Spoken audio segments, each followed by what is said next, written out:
নমস্কাৰ আপোনালোকে চাই আছে এতিয়া ডি নিউজ অসম। বছৰটোৰ দ্বিতীয়টো বানে পলয়ংকৰ ৰূপ ধাৰণ কৰিছে ৰাজ্যখনৰ অধিক সংখ্যক জিলাৰ লগতে মৰিগাঁও জিলাটো। এই কালৰূপী বানৰ কবলত পৰিছে সহস্ৰাধিক লোক, পশুধন আৰু বিস্তৃত ক্ষতিগ্ৰস্ত হৈছে ঘৰবাৰী, ধাননি পথাৰ আদি। ইতিমধ্যে বানৰ কবলত মৃত্যুবৰণ কৰিব লগা হৈছে 1 ডজনৰো অধিক লোক আৰু সহস্ৰাধিক ঘৰচীয়া জীৱ-জন্তু। অধিক কষ্টৰে ৰাজপথত অস্থায়ী ঘৰ সাজি পৰিয়ালসহ থাকিব লগা হৈছে বানাক্ৰান্ত লোক। খোৱা খাদ্য, খোৱা পানী আৰু ঔষধ নাটনি তথা অভাৱৰ সংকটত পৰিছে এই বানপীড়িত লোক। এই সন্দৰ্ভত চাওঁ আহক আমাৰ সহযোগী সমুদ্ৰ নিয়োগৰ এক বিশেষ প্ৰতিবেদন। মই সমুদ্ৰমণি নিয়োগ, আপোনালোকে চাই আছে ডি নিউজ অসম। মই এতিয়া উপস্থিত আছোঁ আমলিঘাটত। প্ৰচুৰ বানপানী হোৱাৰ ফলত এই আমলিঘাট অঞ্চলত বানপানী যথেষ্ট প্ৰভাৱ পৰিছে। ইতিমধ্যে জনসাধাৰণৰ যথেষ্ট অসুবিধাৰ সন্মুখীন হ'ব লগা হৈছে। মোৰ সতীৰ্থ আপোনালোকে দেখুৱাই আছে কেনেধৰণে এই আমলিঘাটত সম্পূৰ্ণভাৱে বানপানী কবলত পৰিছে। ৰাইজে যথেষ্ট অসুবিধাৰ সন্মুখীন হ'ব লগা হৈছে। যে উপযুক্ত খোৱা পানী, উপযুক্ত চিকিৎসাৰ পৰা তেওঁলোকে অসুবিধাৰ সন্মুখীন হ'ব লগা হৈছে আৰু ৰাইজে এটোপা বিশুদ্ধ খোৱা পানীৰ বাবে তেওঁলোকে অসুবিধাৰ সন্মুখীন হ'ব লগা হৈছে। মোৰ সতীৰ্থ আপোনালোকে দেখুৱাই আছে কেনেধৰণে সম্পূৰ্ণ অঞ্চলটো বানপানীয়ে কবলত পৰিছে।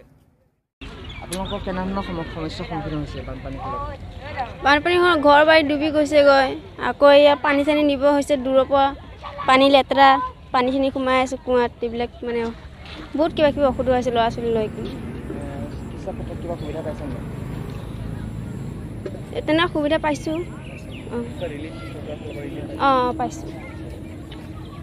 ৰাইজৰ বহুত অসুবিধা, আমি চলিব পৰা বহুত কষ্ট হৈছে ৰাইজৰ। আমাৰ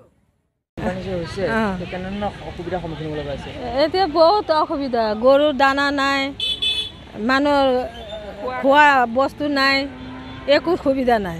না ডক্তৰ আহিছে, না হেৰি কোনোবা আহিছে, চোৱা নাই। গৰুৰ দানা নাই, খেৰ নাই, ঘাঁহ নাই, খাব পোৱা নাই। আজি 3-4 দিনৰ পৰা একো হেৰি খা সুবিধা নাই। মানুহৰটো বাদ দিয়ক, মানুহেতো আজি 3-4 দিনে হ'ল একো খোৱা নাই। তাৰমানে গোটেই পানীৰ তলত গ'ল, কেনেকৈ খাব? নাই নাই, একো পোৱা নাই। নাই নাই নাই নাই, ডক্তৰ চক্তৰ কোনো সুবিধা পোৱা নাই আমি। হয়, এতিয়া চৰকাৰকতো আমি অলপ সহায় কৰিলে আমাক ভাল লালো। আজি 3-4 দিন হ'ল। হয়, অলপ চৰকাৰ আমি কিবা সুবিধা পালে আমি ভাল পালোঁ হয় আৰু, হয় নহয়? আমিতো এনেকৈ পৰি থাকিব লাগিলে গৰুকেইটা বহি আছোঁ।